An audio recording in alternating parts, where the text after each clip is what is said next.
দাজ্জাল চারটা জিনিস দিয়ে আমাদেরকে ফিতনায় ফেলবে। That's trial of faith. এক নাম্বার, ইমানের পরীক্ষায় সে আমাদেরকে ফেলবে, আমাদের বিশ্বাস নিয়ে ছিনিমিনি খেলবে সে।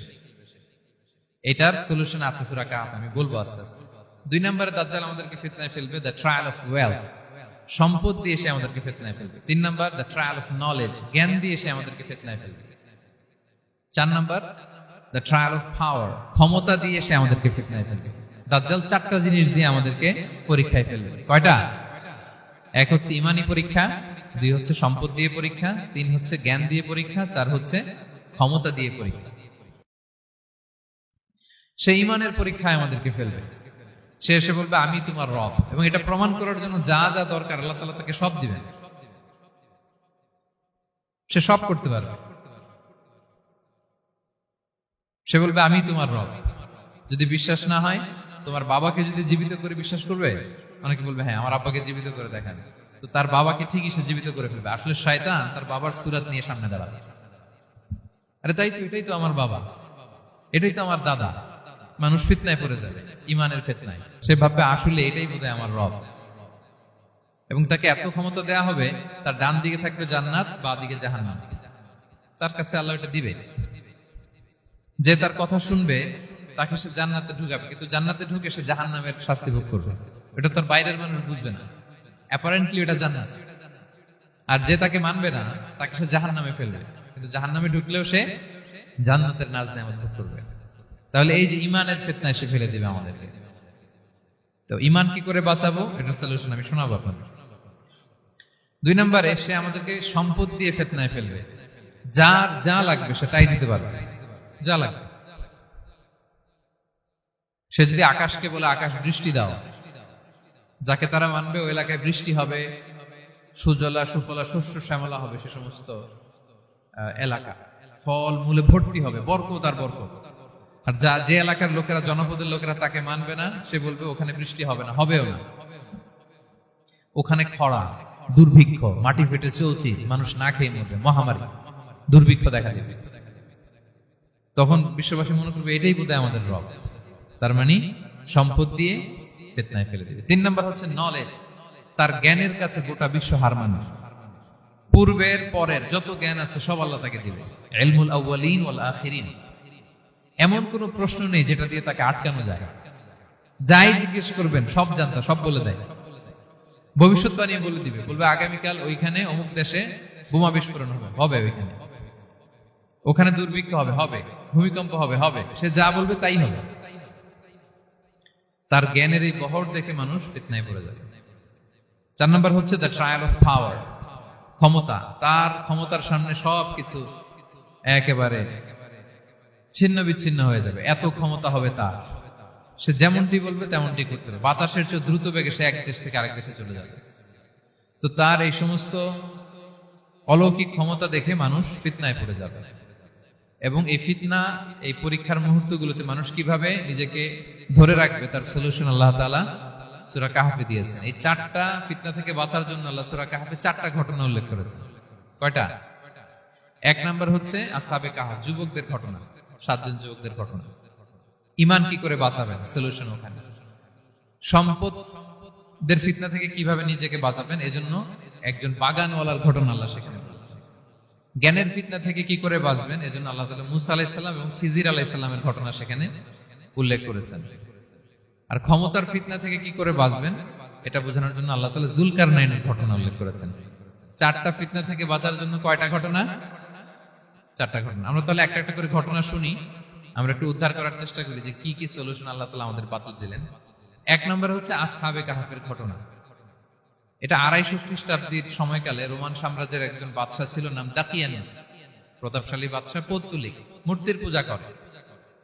ঈসা আলাইহিস সালাম বিদায় নিয়েছেন 200-250 বছর হলো। তো সব নবীর ধর্মই কিন্তু ইসলাম, যদিও আমরা নাসারা বলি, ইহুদি বলি, সব নবীদের ধর্মই কি ইসলাম। তো তিনি ছিলেন পৌত্তলিক, মূর্তির পূজা করত। আর তার এলাকায় কেউ যদি ঈসা আলাইহিস সালামের নাম নিত, আখিরাতে বিশ্বাস করতো, আল্লাহ বিশ্বাস করতো, তাদেরকে তারা পাথর মেরে হত্যা করত। এজন্য ভয়ে কেউ ঈসাই ধর্মে ঈমান আনতো না, মানে ইসলামে ঈমান আনতো না। এই রাজার ভয়ে সবাই মূর্তির পূজা করত। কিন্তু 7 জন যুবক ছিল, তারা স্রোতে গা ভাসিয়ে দেয়নি, স্রোতের বিপরীতে তারা ঈমান নিয়ে দাঁড়িয়েছে।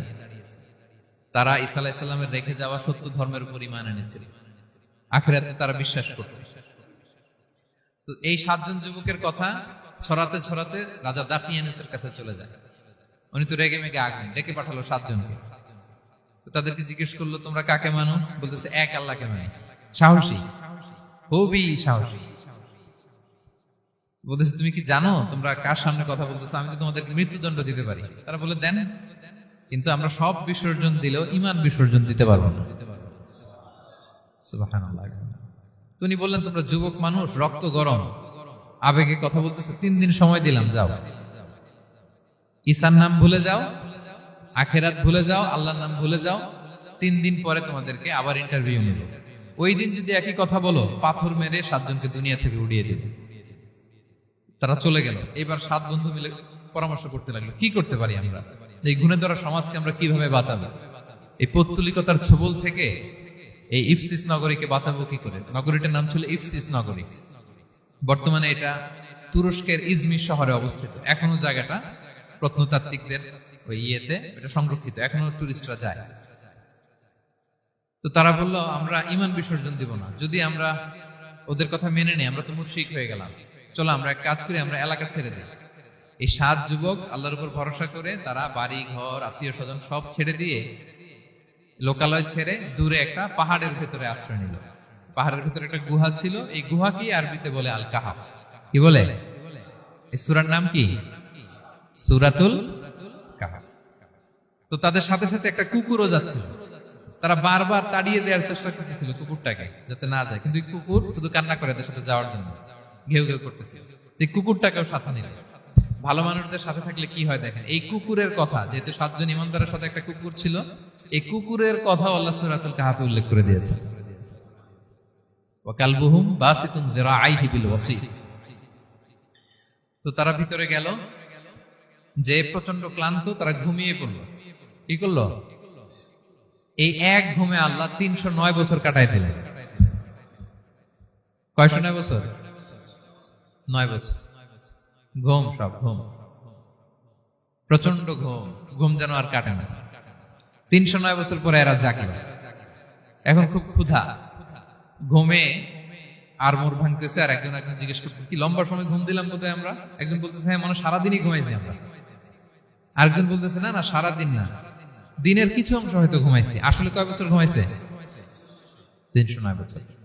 তো এদিকে সভ্যতার তো চেঞ্জ। এখানে ওই দাকিয়ানুস মরে, এর ছেলে মরে, এর নাতি মরে, পুতি মরে, এখন 6ষ্ঠ নম্বর রাজা আসছে।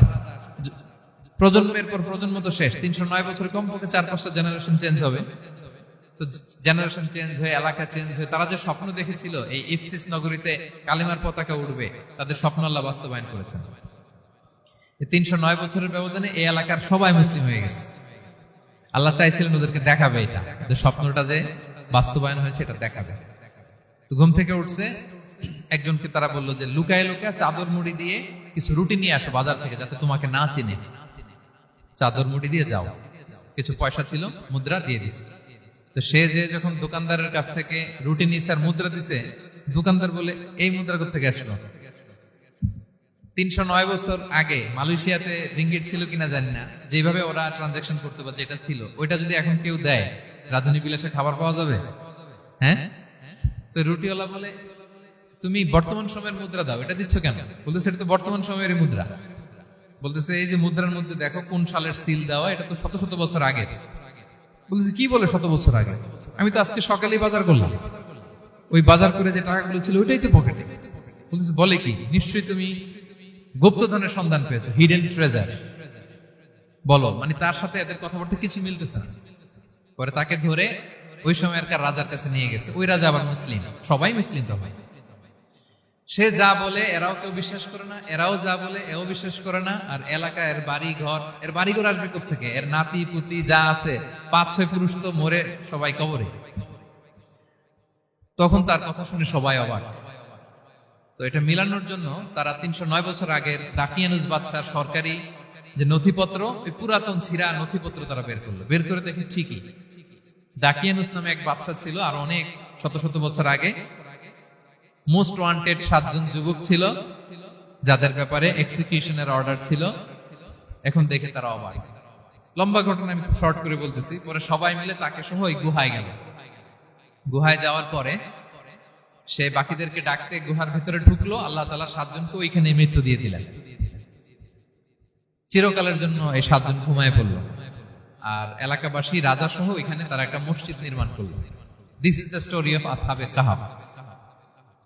তো এলাকাবাসী যদিও মুসলিম হয়েছিল, কিন্তু আখিরাতের ব্যাপারে তাদের একটা সন্দেহ ছিল যে আসলে মানুষ মরার পরে কি আবার জীবিত হবে, মৃত্যুবরণ করার পরে আবার মানুষ জীবিত হবে। তাদের মনের মধ্যে একটা সন্দেহ ছিল যে আসলে মারা গেলে মানুষ আবার উঠতে পারে। তাদের এই সন্দেহ দূর করার জন্য আল্লাহ তাআলা এই 7 জনকে 309 বছর ঘুম পাড়িয়ে আবার জীবিত করলেন। সুবহানাল্লাহ বিহামদিহি। তাহলে ঈমান কিভাবে বাঁচাতে হয় এটার প্রেরণা আমরা এই 7 যুবকের কাছ থেকে পাই। এখানে যেটা আমরা শিখি প্রিয় ভাইরা, 1 নম্বর লেসন হচ্ছে আমাদের গুড কোম্পানি লাগবে, রাইটাস পিপল, মানে আমাদের সার্কেলটা ভালো হইতে হবে। তাদের 7 জনের সার্কেলটা খুব ভালো ছিল, ফলে তারা বিপথে যায় না এবং তারা এমন শক্ত সিদ্ধান্ত নিয়েছে যে আল্লাহ তাআলা সেটাতে বরকত দিয়েছেন, গোটা সমাজকে আল্লাহ তাআলা চেঞ্জ করে দিয়েছেন। এটা হচ্ছে 1 নম্বর লেসন। আপনি ঈমান বাঁচাতে হলে আপনার সার্কেল ভালো লাগবে। খুঁজবেন যে এলাকায় যাবেন ওখানে নামাজি সার্কেল কারা আছে, ওখানে জ্ঞানী গুণী সার্কেল কারা আছে, ওখানে ভালো কাজ করতে চায়, একে অপরকে সহযোগিতা করে, কল্যাণের পথের যাত্রী কারা আছে খুঁজতে হবে আপনাকে। খুঁজে ওই সার্কেলে আপনি যুক্ত হবেন, তাইলে ঈমান বাঁচানো যাবে। ক্লিয়ার? 2 নাম্বার হচ্ছে conflict between believers and disbelievers it's universal. সত্য মিথ্যার লড়াই এটা চিরন্তন, আজীবন থাকবে। এটা ওনাদেরও ছিল, এখনো আমাদের লড়াই করে যেতে হচ্ছে, আমাদের ভবিষ্যৎ প্রজন্মও করবে।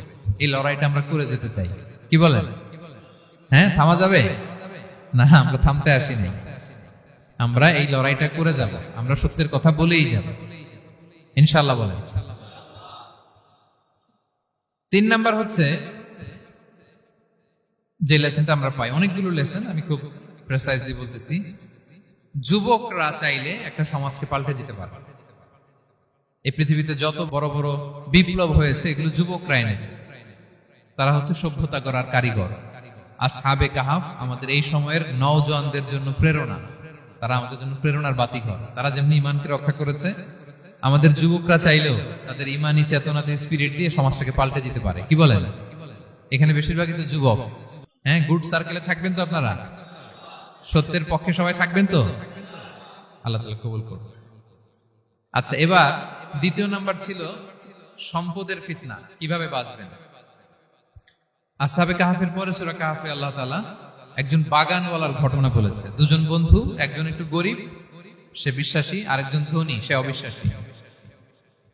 তাকে আল্লাহ তাআলা বিশাল বড় খেজুরের বাগান আর আঙ্গুরের বাগান দিয়েছেন, বিশাল বড়, অনেক বড় বিজনেস ম্যাগনেট। তো এই সম্পদের অহংকার সে করত। সে প্রায় তার গরিব বন্ধুকে বলতো যে তোর চেয়ে আমার সম্পদও বেশি, সন্তানও বেশি, জনবল বেশি, লোকবল বেশি, অর্থবল বেশি, সব বেশি। অহংকারে তার পা মাটিতে পড়ত না। আর সে আখিরাতে অবিশ্বাস করত এবং সে বলতো যে এই সম্পদ আমারে বাঁচাবে, চিরকাল আমাকে স্মরণীয় করে রাখবে, এই সম্পদ কোনোদিন যাবে না। অনেক বড় বড় ধনীরা আছে, তারা এরকম মনে করে যে আমি এত বড় সিআইপি, হ্যাঁ, আমি এত বড় বিজনেস ম্যাগনেট, এই দিন বোধহয় আর চেঞ্জ হতে পারে না, আমার আজীবনই বোধহয় এত পাওয়ার থাকবে, এত সম্পদ থাকবে। এটা ভুল ধারণা। এটা কি ভুল ধারণা? এই যে তুরস্কে দুর্ভিক্ষ হইল না, আপনারা দেখছেন না যে অনেক সম্পদের মালিক বাড়ি ঘর ভেঙে রাস্তার ফকির। এখন ওই যে ডিফিউজিদের জন্য যে খাবার আসছে ওখানে লাইনে দাঁড়াইছে, কারণ এখন লাইনে না দাঁড়ালে খাবারও তো মিলবে না। 1000 কোটি টাকার মালিক ছিল, ভেঙে চুরে সব শেষ। এখন রিলিফের নেওয়ার জন্য দুস্থদের কাতারে ওখানে দাঁড়াইছে, কারণ দাঁড়াইলেই কিছু খাবার পাওয়া যাবে, খিচুড়ি পাওয়া যাবে, তা না হলে তো খাবারটাও মিলবে না। এই যে বঙ্গবাজারে আগুন লাগলো আমাদের বাংলাদেশে, 20টা-25টা দোকান ছিল অনেকের যাদের অন্যান্য বিজনেস আছে তারা হয়তো সার্ভাইভ করতে পারতেছে, কিন্তু এমন অনেক ব্যবসায়ী ছিল সব শেষ, জ্বলে পুড়ে, তার টাকা পয়সা পুঁজি স্বপ্ন সব শেষ। তো ধনীকে গরিব বানাতে আল্লাহর 1 সেকেন্ডও লাগে না। ওই বিশাল প্রাসাদ থেকে টেনে ভাঙ্গা থালা হাতে দিয়ে রাস্তায় নামাইতে আল্লাহর কয় সেকেন্ড লাগে বলেন তো? 1 সেকেন্ডও লাগে না। সো এই লেসনটা কিন্তু আমাদের নিতে হবে। এবং ওই ব্যক্তির নসিবে তাই ঘটেছিল। সে যখন অহংকার করতেছিল, আল্লাহ তাআলা আকাশ থেকে হুসবান একটা আগুন পাঠালো। ওই আগুন এসে তার আঙ্গুরের বাগান, তার খেজুরের বাগান, বিশাল মাইলকে মাইল এই বাগান জ্বালিয়ে পুরো মুহূর্তের মধ্যে সারখার করে, এবং মুহূর্তের মধ্যে সে পথের ভিখারি, ফকির। এই ঘটনাটা এনে আল্লাহ তাআলা সম্পদশালীদেরকে রিমাইন্ডার দিলেন যে এই সম্পদের ফিতনায় তোমরা পড়ে যেও না। আমরা সম্পদশালী হলে বাস্তবতা অনেক সময় ভুলে যাই। সূরাতুল হুমাজাতে আল্লাহ তাআলা বলেন, ইয়াহসাবু আন্না মালাহু আখলাদা। সম্পদশালীরা মনে করে এই সম্পদ আমাকে চিরকাল বাঁচিয়ে রাখবে, চিরকাল বোধহয় এই সম্পদ আমার হাতে থাকবে। না, এটা হাতের ময়লা, আজ আছে কাল নাই, যে কোনো সময় চলে যেতে পারে। এটা হচ্ছে ম্যাটেরিয়ালিস্টিক আউটলুক, বস্তুবাদী চিন্তা থেকে এই আমাদের ধনী ভাইদের এই সমস্যাটা হয়।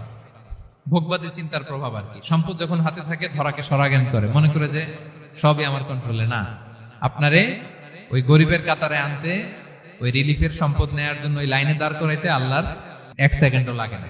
এটা খেয়াল রাখতে হবে। আমরা যখন প্রাইভেট কারে চড়ি, মাঝে মাঝে অনেকে এসে হাত পাতে, এদেরকে ছোট করা যাবে না।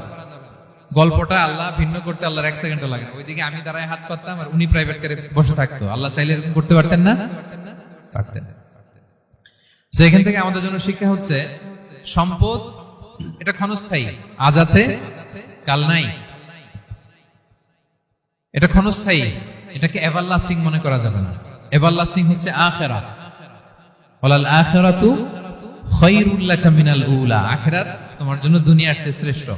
এবং আল্লাহ তাআলা দৃষ্টান্ত একটা দিয়েছেন যে দুনিয়ার জীবনটা হচ্ছে কামা, ওই পানির মতো, যেটা আনজালনাহু মিনাস সামা, আকাশ থেকে নাজিল করেছি। ওই পানি ক্ষেতের মধ্যে পড়ে ফসল, ফুল ফসল হয়েছে। এরপরে যখন ফসল কাটা হয়, ওই ক্ষেত খামার এগুলো তৃণলতা হয়ে যায়, ভুসির মতো হয়ে যায়। তখন বাতাসের ঝাপটায় একবার এদিকে যায়, একবার ওদিকে যায়। অনেক লম্বা উপমা, আমি সংক্ষেপে বললাম। তো শেষ আউটপুটটা হচ্ছে এটা, সম্পদ এটা মুহূর্তেই চলে যেতে পারে। সম্পদ উপার্জন জায়েজ আছে, মুসলিমরা সম্পদ উপার্জন করতে পারবে, কোনো অসুবিধা নাই। আপনি যদি ধনী হন এটা ভালো, ফলে আপনি যাকাত দিতে পারবেন, অসহায় দুস্থদের সহায়তা করতে পারবেন, কন্ট্রিবিউট করতে পারবেন। আপনি সম্পদ হাতের মুঠোয় নেবেন, কন্ট্রোল করবেন, কিন্তু এই দিকে স্থান দিবেন না। দ্যাটস ইট, তাহলেই হবে। আমরা সম্পদ কি করতে পারবো? উপার্জন করতে পারবো, কিন্তু হৃদয়ে স্থান দিতে পারবো না। হৃদয়ে স্থান থাকবে আখিরাতে। এই মাইন্ডসেট যদি আপনি গড়ে তোলেন, তাহলে সম্পদের ফিতনা আপনি কখনো পড়বেন না। এই পয়েন্টটা কি ক্লিয়ার সবার? ক্লিয়ার। 3 নাম্বার ফিতনা ছিল কিসের ফিতনা দেখি কে বলতে পারে? প্রথমটা হচ্ছে বিশ্বাস বা ঈমানের ফিতনা, 2 নাম্বার হচ্ছে সম্পদের ফিতনা, 3 নাম্বার জ্ঞানের ফিতনা। জ্ঞানেরও কিন্তু ইলমেরও একটা গরম আছে।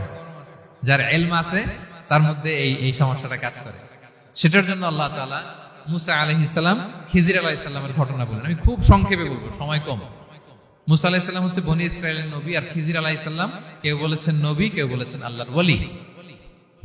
আসলে আরবিতে ওনার নাম খদির, আমরা বাংলায় বলি খিজির। খদির মানে সবুজ। উনি যে কোনো জায়গায় বসলে ওখানে মরা গাছ, লতা পাতা এগুলো সবুজ হয়ে যেত। অনুর্বর এলাকার উপর দিয়ে হেঁটে গেলে ওটা উর্বর হয়ে যেত। তো মুসা আলাইহিস সালাম একবার ওয়াজ করতেছেন এইভাবে বনি ইসরাইলের সামনে, খুতবা দিচ্ছেন। হঠাৎ এক লোক দাঁড়ায় বলে, ইয়া নবী আল্লাহ, মান আ'লামু ফিল আরদ, বর্তমান পৃথিবীতে সবচেয়ে জ্ঞানী কে? মুসা আলাইহিস সালাম বলেন, ফাকালা আনা, আমি। কি বললেন? উনি আসলে ভুল কিছু বলেন নাই, কারণ প্রত্যেক জামানার নবীকেই আল্লাহ তাআলা সবচেয়ে বেশি জ্ঞান দিয়ে পাঠান, কারণ তার কাছে ওহীর জ্ঞান আসে, অদৃশ্যের খবর আসে, ইলমুল গায়ব আসে। কিন্তু এই উত্তরটা আল্লাহ তাআলার পছন্দ হয়নি। আল্লাহ তাআলা চাচ্ছিলেন মুসা যদি বলতো আল্লাহ তাআলাই জানে কি জ্ঞানী বা আল্লাহই সবচেয়ে জ্ঞানী, এরকম হলে ভালো হতো। কিন্তু মুসা আলাইহিস সালাম কি বলছে? আমি। এখন প্রশ্ন করলো সবচেয়ে বড় জ্ঞানী কে? উনি কি বললেন? আমি। এই যে আমি আমি, এটাতে ঝামেলা আছে। আমি বড়, আমি জানি, আমি সব, দিস ইজ প্রবলেমেটিক। আল্লাহ এটা পছন্দ করলেন না।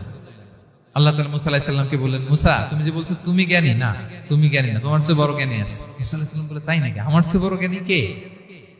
তো আল্লাহ তাআলা বললেন, ইযহাব ইলা মাজমাইল বাহরাইন, 2 সাগর বা 2 নদীর মিলনস্থলে যাও, ওখানে আমার এক বান্দা আছে তোমার চেয়েও জ্ঞানী। মুসা আলাইহিস সালাম বললেন, তাই নাকি?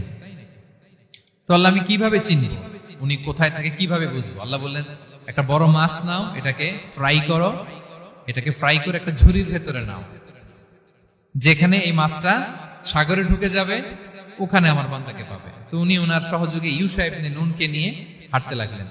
হাঁটতে হাঁটতে এক জায়গায় ক্লান্ত হয়ে পাথরের পাশে বিশ্রাম নিলেন। ওই পাথর থেকে আবার এক ধরনের পানি বের হয়, এই পানিটারে বলে আবে হায়াতের পানি, মা উল হায়াত, জীবন নদীর পানি। এই পানি কোনো মৃত প্রাণী বা বস্তুর গায়ে লাগলে ওটা জীবিত হয়ে যায়। তো ওনারা পাথরে হেলান দিয়ে বিশ্রাম নিচ্ছিলেন, ওই পানি ওই ফ্রাই করা মাছের গায়ে লাগার সাথে সাথে মাছ জীবিত হয়ে ঝুড়ি থেকে বের হয়ে সাগরে ঢুকে গেছে। ওনারা আর খেয়াল করেন না। এরপর আবার হাঁটতে লাগলেন, হাঁটতে হাঁটতে যখন ক্লান্ত শ্রান্ত তখন বলে, এই ইউসা, আমাদের ওই মাছ ফ্রাই মাছটা দাও, এখন খাই। ঝুড়ি খুলে দেখে মাছ নাই, মাছ গেল কোথায়? তখন ইউসা বললো, হয়তো আমরা যে পাথরের ওখানে বিশ্রাম নিয়েছিলাম ওখানে আমরা মিসিং, ওখানে হারাই ফেলছি, চলো চলো, আরে ওইদিকে তো যাইতে হবে আমাদের। উনি গেলেন, যে দেখে মাছ যে জীবিত হয়ে বালুর এদিকে নাড়াচাড়া করতে করতে সাগরে ঢুকে গেছে, ওখানে দাগ আছে। মুসা আলাইহিস সালাম ঢুকলেন সুরঙ্গ, ঢুকে দেখে চাদর গায়ে দিয়ে এক লোক শুয়ে আছে। সালাম দিলেন, আসসালামু আলাইকুম। ওই লোক চাদর আর সরায় না, ভিতর থেকে বলতেছে ওয়ালাইকুম আসসালাম। তো চাদরের ভিতর থেকে উনি বলে, মান আন, তুমি কে? মুসা আলাইহিস সালাম বললেন, আনা মুসা, আমি মুসা। উনি বলেন, মুসা বনি ইসরাইল, বনি ইসরাইলের মুসা? বললেন, হ্যাঁ।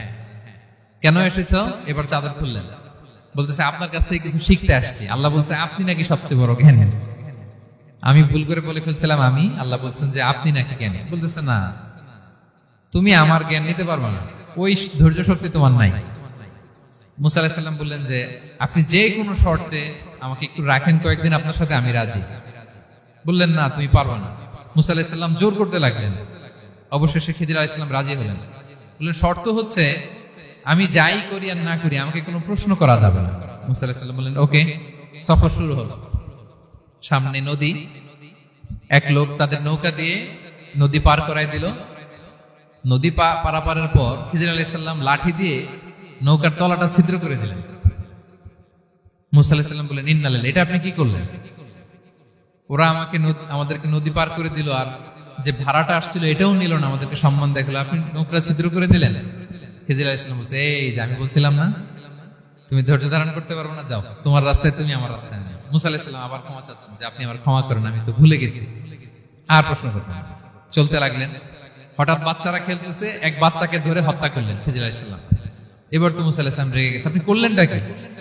নিষ্পাপ ফুলের মতো শিশুকে হত্যা করলেন। খিজির আলাইহিস সালাম বলে, এই যে আমি জানতাম যে তুমি ধৈর্য ধারণ করতে পারবে না, তোমার রাস্তা এক, আমার রাস্তা এক, যাও। এবার মুসা আলাইহিস সালাম করজোর করতেছে যে this is the last chance, একটা ফাইনাল চান্স দেন, একটা সুযোগ দেন, আর আমি প্রশ্ন করবো না, এটাই লাস্ট। বললেন, ওকে ঠিক আছে। হাঁটতে হাঁটতে এক ইহুদি বসতির সামনে যে হাজির, দুজনেই খুব ক্ষুধার্ত, খাবার চাইলো, এরা আবার কৃপণ, খাবার দিল না।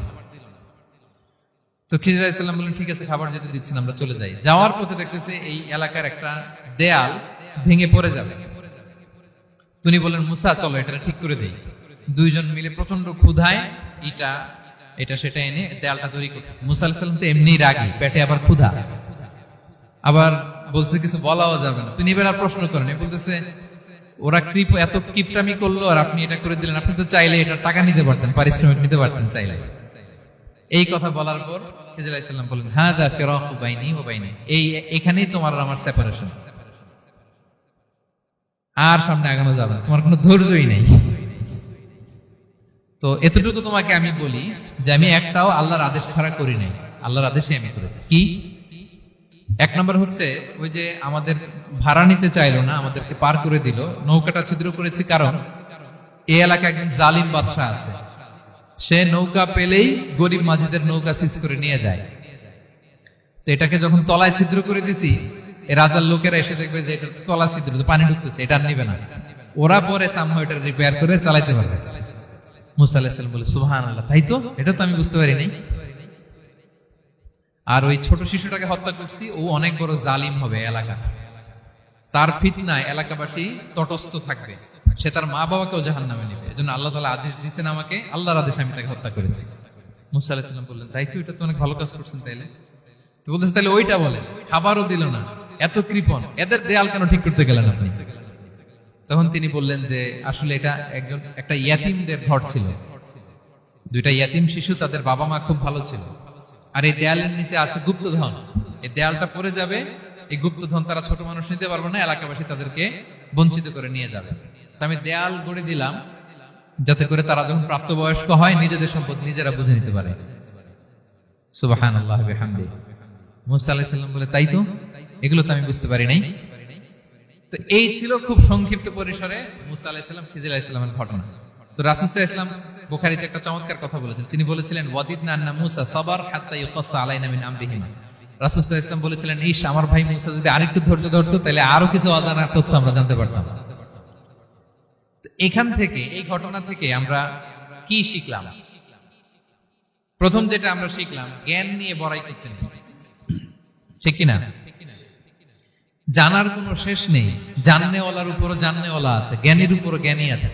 আপনি কিছু জেনেই মনে করবেন না আমি সব জানি। আপনার চাইতেও বেশি জ্ঞানী অনেকে আছে। অনেক সময় বক্তার চাইতেও শ্রোতারা অনেক জ্ঞানী। হয়তো এখানে এমন অনেক জ্ঞানী লোক আছে যার ধারে কাছেও আমরা কেউ নেই, হতে পারে। সো আমি সব জানি, এটা ভুল, এটা শয়তান বলে। এটা কে বলে? শয়তান বলে। আবু নাওয়াস একটা কবিতা লিখেছেন, ওয়াকুল্লি মান ইয়াদঈ ফিল ইলমি ফালসাফাতান হাবাসতা শাইআন ওয়া গাবাত আনকা আশিয়াউ। কেউ যদি বলে আমি সব জানি, তুমি তাকে বৃদ্ধাঙ্গুলি দেখিয়ে বলো আপনি কিছুই জানেন না, আপনি অল্প কিছু জেনেছেন, জানার এখনো অনেক বাকি। তাহলে মুসা আলাইহিস সালামের এই ঘটনা, জিজ্ঞেস করা হলো কে জ্ঞানী, উনি বললেন আমি জ্ঞানী। এরকম কি আমরা কখনো বলবো? না। সবচাইতে বড় জ্ঞানী কে? ওয়া ফাওকা কুল্লি যী ইলমিন আলিম। সবচাইতে বড় জ্ঞানী আল্লাহ তাআলা। সো জ্ঞান নিয়ে আমরা অহংকার করব না। 2 নাম্বার যে শিক্ষাটা আমরা পাই, ওই যে নৌকা দিয়ে পারাপার হচ্ছিল, তখন একটা চড়ুই পাখি এসে সাগরের মধ্যে মুখ দিয়েছিল। তো খিজির আলাইহিস সালাম বললেন, মুসা, তুমি কি চড়ুই পাখিটা দেখতে পাচ্ছ? হ্যাঁ, দেখতে পাচ্ছি। চড়ুই পাখিটা যে সাগরে মুখ দিলে দেখতে পাচ্ছ? হ্যাঁ, দেখতে পাচ্ছি। তখন খিজির আলাইহিস সালাম বললেন, চড়ুই পাখিটা সাগরে মুখ দিয়ে পানি খাওয়ার পরে চড়ুই পাখির ঠোঁটে বা চঞ্চুতে যতটুকু পানি লেগে আছে, এই পানিটা হচ্ছে তোমার, আমার এবং মহাবিশ্বের আমাদের সকলের জ্ঞান। আর এই মহাসাগরের সকল পানি হচ্ছে আল্লাহ তাআলার জ্ঞান। আল্লাহ তাআলা বলেছেন, ওমা উতিতুম মিনাল ইলমি ইল্লা কালিলা। আমি তোমাদেরকে একেবারে অল্প জ্ঞান দিয়েছি, একেবারে অল্প। এই রহস্যে ঘেরা এই মহাবিশ্বের অনেক কিছু আমাদের অজানা। প্রিয় ভাইরা, আমরা অনেক কিছু জানি না। আমাদের এই লিমিটেড নলেজ এগুলো ধরে না, তারপর আমরা জ্ঞানের বড়াই করি। আপনারা উপমাটা বুঝতে পারছেন? একটা নৌকা থেকে চড়ুই পাখি ঠোঁট দিয়ে পানি খাচ্ছে, পানি খাওয়ার পরে স্বভাবতই চড়ুই পাখির ঠোঁটে একটু পানি তো লাগবে। খিজির বললেন যে এই পানিটা হচ্ছে তোমার, আমার, পৃথিবীর সবার জ্ঞান। আর এই সাগরের বাকি পানিগুলো কার জ্ঞান? এবার বুঝতে পারছেন আল্লাহ তাআলার জ্ঞানের পরিধি। আমরা জ্ঞান নিয়ে যেন কখনো কি না করি, বড়াই না করি।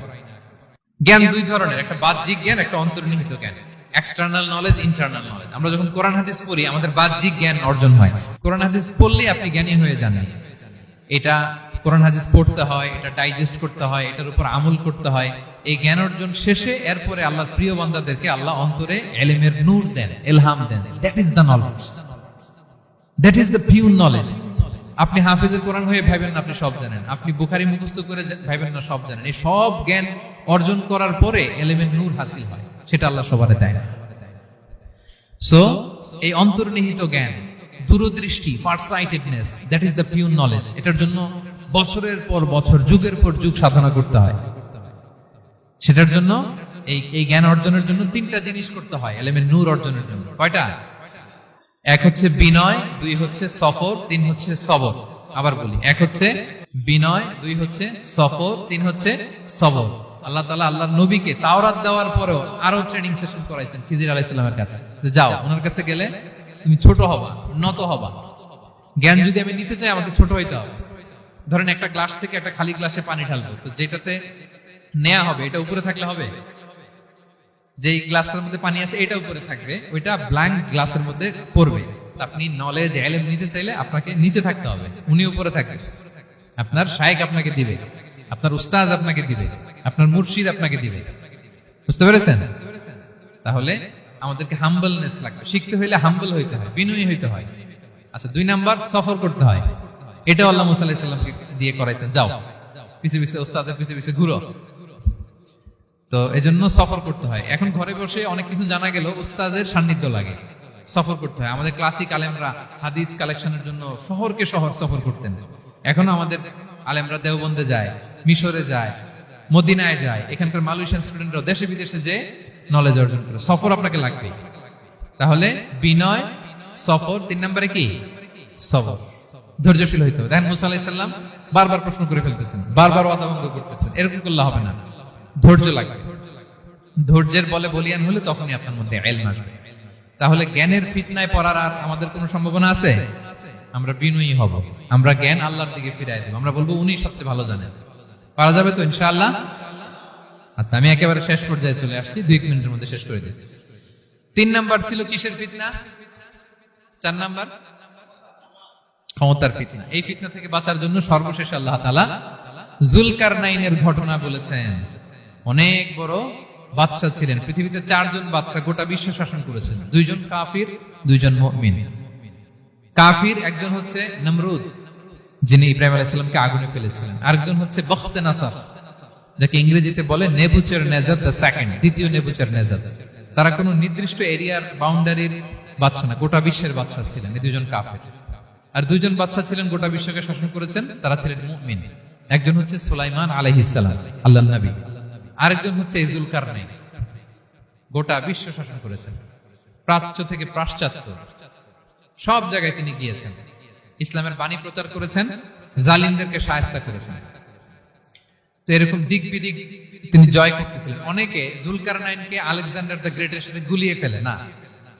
ম্যাসিডোনিয়াতে যে আলেকজান্ডার দ্য গ্রেট ছিল, উনি আর যুলকারনাইন এক নন। যুলকারনাইন হচ্ছে আল্লাহ তাআলার প্রিয় একজন বান্দা, অনেক বড় সাহসী বীর পুরুষ ছিলেন, গোটা বিশ্বে ইসলাম প্রচার করেছেন। করতে করতে করতে করতে অনেক বড় ঘটনা, আমি সব শেষের ঘটনাটা বলি। উনি জর্জিয়া, বর্তমান যে জর্জিয়ার তিবলিসি এরিয়া, এখানে এসে একটা এলাকার সন্ধান পেলেন, যারা ওনাকে এসে বলল যে এখানে একটা জঙ্গলি গ্রুপ আছে যাদের নাম ইয়াজুজ মাজুজ, তারা এসে আমাদের উপর হামলা করে। হে যুলকারনাইন, আমরা আপনাকে ট্যাক্স কালেক্ট করে দিচ্ছি, আপনি তাদের মাঝে আর আমাদের মাঝে একটা প্রাচীর তৈরি করে দেন। আপনারা ইয়াজুজ মাজুজের নাম শুনেছেন না? ইংরেজিতে বলে গগ ম্যাগগ। নূহ আলাইহিস সালামের 4 সন্তান ছিল, হাম, সাম, ইয়াফাস, কানাআন। এই ইয়াফাসের বংশধর হচ্ছে ইয়াজুজ মাজুজ, জঙ্গলি, হাজার হাজার শুধু বংশ বিস্তার করে। তারা এসে লোকালয়ে মানুষের উপর আক্রমণ করে, তাদের গবাদি পশু এগুলো ছিনিয়ে নেয়, ফলমূল খেয়ে ফেলে। তো যুলকারনাইন বাদশার কাছে যখন বিচার দেওয়া হলো, উনি বললেন ঠিক আছে, তোমাদের ট্যাক্স দেয়া লাগবে না, তোমরা শারীরিক পরিশ্রম করে আমাকে সাহায্য করো। তো উনি বর্তমানে হচ্ছে এক পাশে কৃষ্ণ সাগর, ব্ল্যাক সি, আরেকদিকে কাস্পিয়ান হ্রদ বা কাস্পিয়ান সাগর, এর মাঝখানে 1200 কিলোমিটার লম্বা মাউন্টেন রেঞ্জ, পাহাড়ি এরিয়া, আপনারা গুগলে দেখবেন। এইখানে 2 পাহাড়ের মাঝখানে ফাঁকা জায়গায় তিনি বড় বড় লোহার পাত প্রথিত করলেন, গেড়ে দিলেন। এরপরে তামা, সীসা গালিয়ে বিশাল একটা ওয়াল তৈরি করলেন। এটা যুলকারনাইন উনার বানানো ওয়াল বা ড্যাম, প্রাচীর। এখন আর ইয়াজুজ মাজুজ আসতে পারে না, ওরা আর আসতে পারে না। ওরা প্রতিদিন এটা ভাঙার চেষ্টা করে, কিন্তু ভাঙতে ভাঙতে আরেকটু ভাঙলেই ভেঙে যাবে। ওরা বলে আগামীকাল ভেঙে ফেলবে, ইনশাল্লাহ বলতে ভুলে যায়। এজন্য এরপরের দিন এসে দেখে আবার এটা আগের মতো হয়ে আসছে। কিয়ামতের আগ দিয়ে ওদের মধ্যে এই ইনশাআল্লাহর প্রেরণা আসবে। তাদের একজন বলে উঠবে, আগামীকাল ইনশাআল্লাহ আমরা এটা ভেঙে খান খান করে দেব, ঠিকই ভেঙে ফেলবে। তখন তারা ভেঙে চুরে কুটি কুটি ইয়াজুজ মাজুজের দল এসে হামলে পড়বে। সামনে পড়বে তাবারিয়া সাগর, একদল এসে তাবারিয়া সাগর এমন ভাবে খাবে, এই দল যাওয়ার পরে আরেক দল এসে এখানে যে সাগরে যে পানি ছিল এটা কল্পনাই করতে পারবে না। তারা পৃথিবীতে ফিতনা ফাসাদ করবে। ঈসা আলাইহিস সালাম তখন আসবেন, দোয়া করবে আল্লাহ তাআলার কাছে মুমিনরা, একটা মহামারী দিবে আল্লাহ তাআলা ইয়াজুজ মাজুজের মধ্যে, ওরা মরে যাবে সব। এরপর বিশাল এক পাখি এসে তাদেরকে আল্লাহর মর্জি মাফিক এমন এক জায়গায় ফেলে আসবে, কেউ জানবে না। তো তারা যে পচে গলে মাটির সাথে মিশেছিল, এই গলিত লাশ থেকে মাটি খুব উর্বর হয়ে যাবে। এরপর আল্লাহ তাআলা পৃথিবীর মধ্যে বারাকা দিবেন, কিছু রোপণ করলে তাড়াতাড়ি ফুলে ফেপে বড় বড় ফলমূল হচ্ছে। তো এটা কিয়ামতের আলামতের অন্য কোনো আলোচনায় হয়তো আমরা বলবো। তো যুলকারনাইন তিনি বিশাল এখানে প্রাচীর তৈরি করে দিয়েছিলেন, এবং প্রাচীর তৈরি করে দিয়ে তাদেরকে বলেছিলেন যে যতদিন আল্লাহ তাআলা চাইবেন এটা থাকবে, এবং যেদিন আল্লাহ তাআলার আদেশ আসবে এটা ভেঙে খান খান হয়ে যাবে। তার মানে দেখেন, এত পাওয়ারফুল, এত শক্তিশালী, এত ক্ষমতাধর হওয়ার পরেও তিনি তার ক্ষমতাকে কার দিকে ফিরিয়ে দিয়েছেন? যে আল্লাহ যতদিন চাইবে এই প্রাচীর টিকে থাকবে, যেদিনই আল্লাহ তাআলার আদেশ আসবে এই প্রাচীর ভেঙে খান খান হয়ে যাবে। সো আমরা ক্ষমতার দেখা পেলে, চেয়ার একটা পেলে, আমরা যেন জালিম হয়ে না উঠি, এটা হচ্ছে এখান থেকে শিক্ষা। আমরা যেন জুলুম না করি। উনি সম্পদের মালিক ছিলেন, ক্ষমতার মালিক ছিলেন, কিন্তু উনি যে আল্লাহর বান্দা এটা ভুলে যান নাই।